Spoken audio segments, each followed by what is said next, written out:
राहुल एक बहुत ही समझदार लड़का है और पेशे से वो एक आर्किटेक्चर है। वो बहुत ही ज़्यादा ही क्यूरियस रहता था हर एक पुरानी बिल्डिंग्स को देख के, और कहीं ना कहीं वो जाया ही करता था, जिसकी वजह से वो अपने ऑफिस में भी बहुत ज़्यादा पॉपुलर था। और जिसके बाद उसके बॉस भी हर वक्त उसकी तारीफ़ करते हुए थका नहीं करते थे।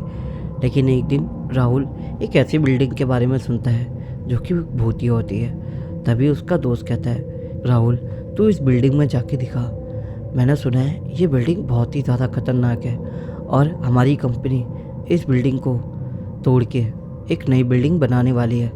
इसके टूटने से पहले क्या पता हम इसे देख ले, तो क्या बोलता है आज रात को चले। इसके बाद राहुल कहता है कि जाऊंगा तो मैं अकेले, तू मेरे साथ नहीं जाएगा। तभी राहुल का दोस्त कहता है ठीक है तू चला जा अकेले, लेकिन रात में अगर तेरे साथ कुछ हो गया तो मैं उसके लिए ज़िम्मेदार नहीं हूँगा। जिसके बाद राहुल कहता है अरे ऐसा कुछ भी नहीं होगा, ठीक है मैं वहाँ जाके मैं तुझे अच्छी अच्छी फ़ोटोज़ भेजूँगा। जिसके बाद रात को ही राहुल अपने घर से रात के 1 बजे निकल लेता है और जिसके बाद उस बिल्डिंग के पास पहुँच जाता है। बाहर से देखते ही वो एक सुनसान सी हवेली लग रही थी, ना आसपास ना कोई दाएं ना कोई बाएं, आसपास कोई भी नहीं था और हवा के चलने की आवाज़ आ रही थी और धीरे धीरे पत्ते जो सूखे हुए थे उनके उड़ने की आवाज़ आ रही थी। जिसके बाद राहुल जैसे ही हवेली के अंदर जाता है तो गेट मानो किसी पुरानी फिल्म की तरह धीरे से खुलते हुए और चरमराते हुए खुल रहा था। और राहुल जैसे ही अंदर देखता है कि जाले ही जाले हर तरफ लगे हुए हैं। राहुल धीरे धीरे करके हवेली के अंदर हर एक चीज़ देखता है और तभी उसे एक शीशा दिखाई देता है जो उस खंडर में होते हुए भी बिल्कुल नए तरीके से दिख रहा था। जिसके बाद राहुल एक असमंजस में पड़ जाता है कि महल के अंदर जितनी भी बाकी चीज़ें हैं वो बिल्कुल धूल से भरी हुई हैं और मानो वो बहुत पुरानी चीज़ें हो चुकी हैं। लेकिन ये शीशा ऐसा लगता है जैसे कल ही किसी ने इसे लाके यहाँ पे लगाया हो और उसके ऊपर धूल का नाम का एक शब्द भी नहीं था। राहुल जैसे ही उस शीशे के पास जाता है और उसके अंदर अपने आप को देखता है तो न जाने वो कहीं खो सा जाता है। और तभी एकदम से राहुल के कंधे पे किसी का हाथ रखने का महसूस होता है। जैसे ही राहुल पीछे मुड़ के देखता है तो कोई भी नहीं होता है। अब राहुल एकदम से पीछे जाता है, हर तरफ अलग ही अलग चीज़ें दिखाई देती हैं उसे। अब एक से बढ़िया एक चीज़ उसे दिखे जा रही थी।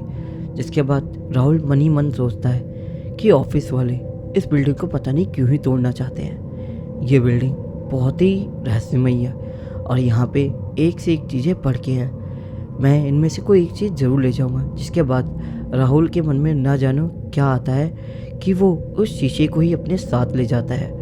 और तभी राहुल जैसे ही शीशे को लेके उस हवेली के बाहर निकलता है, एक आदमी उसकी तरफ आता है।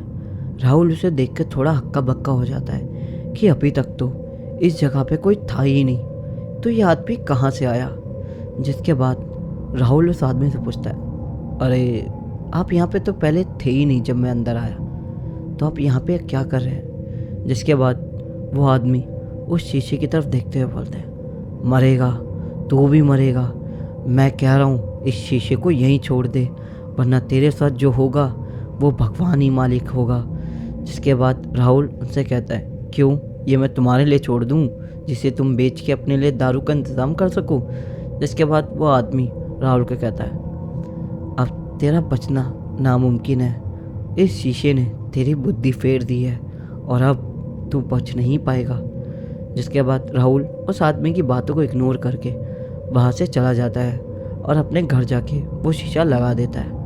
अब राहुल जब रात में सो रहा था तो उसे ऐसा लग रहा था कि मानो जैसे उसके घर पे कोई और भी है। अब राहुल जैसे ही उठ के अपने घर के बाकी कमरों में देखता है तो उसे कोई भी नहीं दिखाई देता। तो राहुल इसे अपना मन का वहम मान के दोबारा सोने चला जाता है। और अगले ही दिन जब सुबह राहुल सो के उठता है तो उसकी आंखें फटी की फटी रह जाती है। वो क्या देखता है कि उसकी दीवारों पे किसी के चलने के निशान थे। वो निशान उसकी छत की तरफ थे। अब राहुल ये देख के बहुत ही ज़्यादा हक्का बक्का रह गया कि अगर कोई इंसान अंदर आया था तो वो नीचे चलता, छत के ऊपर कोई कैसे चल सकता है। जिसके बाद राहुल बहुत ज़्यादा परेशान हो गया और अपने घर के बाहर गार्ड से पूछता है क्या कोई रात को आया था क्या। जिसके बाद गार्ड बोलता है नहीं साहब, कोई भी तो नहीं आया, आप ऐसा क्यों पूछ रहे हैं। जिसके बाद राहुल कहता है अरे नहीं कुछ भी नहीं, वो मैं तो बस ऐसे ही पूछ रहा था। अब राहुल जब ऑफिस गया तो उसका दोस्त कहता है हाँ राहुल, तू रात में गया था तो कुछ अजीब चीज़ें मिली कि नहीं मिली। जिसके बाद राहुल अपने दोस्त का कोई जवाब ही नहीं देता क्योंकि वो अभी तक उस छत वाले इंसिडेंट से बाहर निकल ही नहीं पाया था। उसे ये समझ नहीं आ रहा था कि छत के ऊपर कोई कैसे चल सकता है। राहुल मन ही मन ये बात सोचे ही जा रहा था। सुबह से लेकर शाम तक राहुल यही सोचता रहा। अब जब शाम को राहुल का घर जाने का टाइम हुआ तभी उसके कानों के पास एक आवाज़ आई। क्या सोच रहे हो राहुल। इसके बाद राहुल एकदम से पीछे मुड़ के देखता है तो कोई भी नहीं होता।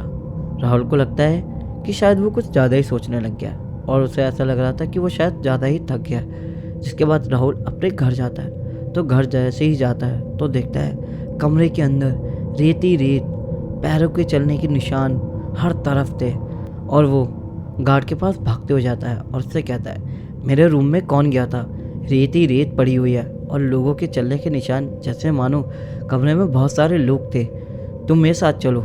इसके बाद गार्ड जैसे ही कमरा खोलता है तो देखता है अंदर कुछ भी नहीं था और राहुल कहता है अभी तो यहीं पे सब कुछ था, सब कहाँ चला गया।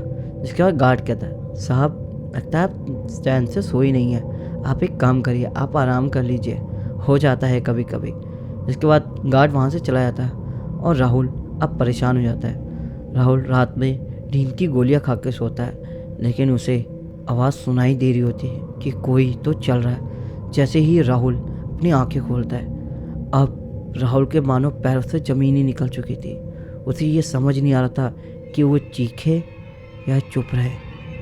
राहुल ने देखा कि उसके छत के ऊपर 3 लोग चढ़े हुए थे और वो राहुल की ही तरफ देखे जा रहे थे। उनकी शक्लें ऐसे भयानक सी थी कि अगर कोई उन्हें होश में भी देख ले तो वो पागल हो जाए। राहुल उन सबको देखने के बाद एकदम से बेहोश हो गया। अब अगले ही दिन सुबह जब राहुल उठा तो देखा कि सामने कोई नहीं था। अब राहुल अगले ही दिन गार्ड को जाके बोलता है तुम्हें पता है मेरे कमरे में कोई तो है, कोई तो है। जिसके बाद वो गार्ड कहता है साहब आप कुछ ज़्यादा ही थक गए, आपको ऐसा कुछ नहीं सोचना चाहिए। तभी राहुल चिल्लाते हुए गार्ड बोलता है जब मैं कह रहा हूँ वहाँ पे कोई है तो तुम मेरे साथ क्यों नहीं चल रहे हो। जिसके बाद गार्ड कहता है ठीक है आप मेरे साथ चलिए, लेकिन वहाँ पे कोई भी नहीं होता और कमरा बिल्कुल साफ़ होता है। जिसके वजह से गार्ड एक बार कहता है साहब आप लगता है आपकी तबीयत ठीक नहीं है, आप किसी अच्छे से डॉक्टर को दिखा दीजिए। जिसके बाद राहुल अब मनी मन और ज़्यादा परेशान होने लग गया था। अब राहुल के साथ दिन पर दिन यही हालत हर रोज़ होने लगी थी। अब राहुल को लोग सब पागल समझने लग गए थे और एक दिन वो समय आया जब राहुल कमरे में अपने आप को फांसी लगा के मार लिया था। जिसके बाद वहाँ के लोग कहते हैं कि राहुल की आत्मा आज भी वहीं पे ही है उन 3 आत्माओं के साथ। तो आई होप गाइस आपको ये कहानी अच्छी लगी हो। अगर कहानी अच्छी लगी हो तो वीडियो को लाइक करो, शेयर करें, कमेंट तो करना। नीचे वो आपको सब्सक्राइब वाला बटन दिख रहा होगा तो सब्सक्राइब जरूर करना।